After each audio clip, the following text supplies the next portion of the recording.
क्या आपने कुरुक्षेत्र में हुए युद्ध के बारे में सुना है? कहते हैं धर्म स्थापना के लिए लड़े गए उस युद्ध में इतने लोगों की जान गई थी कि वहां की मिट्टी रक्त से लाल हो गई थी। क्या आप जानते हैं कि युद्ध से होने वाले विनाश के बारे में सोचकर जब राजकुमार अर्जुन को दुख और मोह ने घेर लिया था, तब श्री कृष्ण ने उनसे क्या कहा था? आखिर क्यों लड़ा गया था वो युद्ध? क्या उद्देश्य था उसका? भगवत गीता का मतलब है भगवान द्वारा गाया हुआ गीत। इस पवित्र ग्रंथ की गहराई को समझना इतना आसान नहीं है। कई ज्ञानी कहते हैं कि भले ही यह युद्ध कुरुक्षेत्र की भूमि पर अस्त्र शस्त्र से लड़ा गया था, लेकिन इसमें दिए गए संदेश का मकसद हमें यह समझाना है कि हमारा मन भी कुरुक्षेत्र की तरह एक रणभूमि है, जहां लोभ, लालच, मोह, गुस्सा, वासना आदि कौरवों की तरह 100 अवगुण बसते हैं, जिन्हें हम पांचों इंद्रियों, जो कि 5 पांडवों के प्रतीक हैं, उन्हें काबू में करके हराना होगा। तभी हम एक सुखी जीवन जी सकते हैं और मुक्ति पा सकते हैं। श्री कृष्ण हमारे मन की आवाज या आत्मा या फिर कॉन्शियसनेस का प्रतीक हैं, जो दुविधा के वक्त सवालों का जवाब देकर हमारी मदद करते हैं। और हर इंसान अर्जुन का प्रतीक है, जो दुविधा में घिरा हुआ है। श्रीमद् भगवद गीता मात्र उपदेश नहीं देती, बल्कि इंसान को जीवन जीने का सही तरीका सिखाती है। यह अमृत रूपी ज्ञान किसी एक धर्म तक सीमित नहीं है। इसमें भगवान ने पूरी सृष्टि के लिए कई अनमोल बातें बताई हैं, जिन्हें अगर अपने जीवन में उतारा जाए तो हम अनगिनत समस्याओं से बच सकते हैं। इस पवित्र ग्रंथ में आप ब्रह्मांड के उन रहस्यों के बारे में जानेंगे जिन्हें लेकर अक्सर हमारे मन में सवाल उठते हैं। कुरुक्षेत्र युद्ध के दौरान भगवान ने जीवन से जुड़े कई अनसुलझे सवालों के जवाब दिए हैं। इस किताब के जरिए आप धर्म और आध्यात्म को एक अलग नजरिए से देखने लगेंगे। इसमें बताई गई बातें आज भी बिल्कुल सटीक बैठती हैं, क्योंकि इंसान का मन अब भी उन्हीं विकारों और दुविधाओं से जूझ रहा है, जैसे कई हजारों साल पहले जूझ रहा था। और इसका कारण है अज्ञानता। इसमें बताई गई बातें अज्ञानता को दूर कर मन में ज्ञान का दीपक जलाती हैं, जिससे इंसान सब कुछ साफ साफ समझने लगता है और उसका बेचैन मन शांत हो जाता है। इन बातों को आप अपने जीवन के हर पहलू में उतार कर परख सकते हैं। देखा जाए तो जीवन यात्रा एक समुद्र की तरह है, जिसमें हमें एक किनारे से दूसरे किनारे तक पहुंचना होता है। तूफान और लहरें वो चुनौतियां हैं जिनका सामना हमें इस सफर के दौरान करना पड़ता है। और ये पवित्र ग्रंथ, जो समय और काल चक्र से परे है, ये वो नाव है जो हमें सही रास्ता दिखाती है, निराशा और अंधकार में डूबने से बचाती है। तो आइए शुरू करते हैं श्रीमद् भगवद गीता का पहला अध्याय, विषाद योग।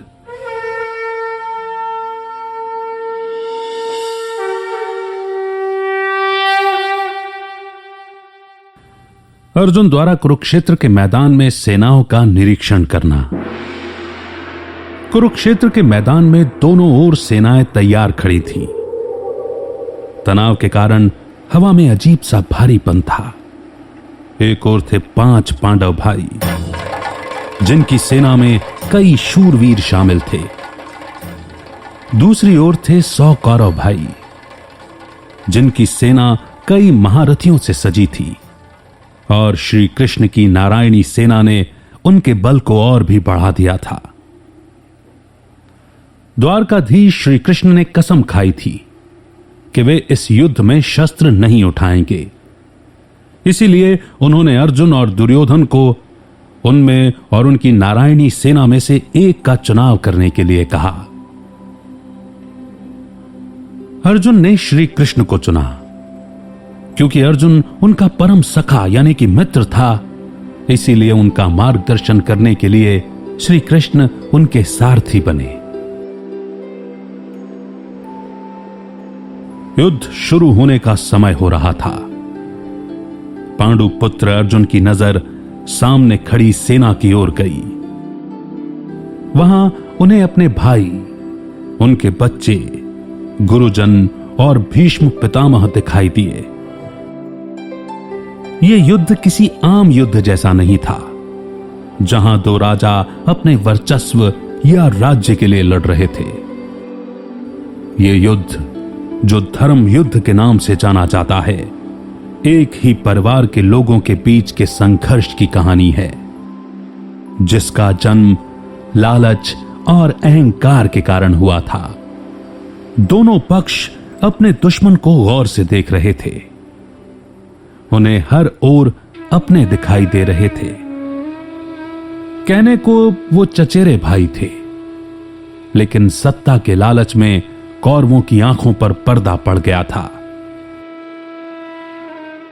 धृतराष्ट्र और पांडु दो भाई थे।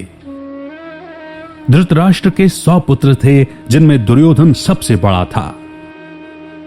उसमें अहंकार और लालच कूट कूट कर भरा था। कहते हैं कि वो इतना दुष्ट और अधर्मी था कि उसके जन्म के समय प्रकृति भी उदास हो गई थी। पांडु के 5 पुत्र थे। पांडव जो धर्म के रास्ते पर चलने वाले लोग थे। दुर्योधन पर सम्राट बनने का जुनून सवार था। वो हर हाल में इस युद्ध में पांडवों को हराकर अपनी जीत चाहता था। ना उसे निर्दोषों के जान की परवाह थी, ना अपने भाइयों के खोने का गम।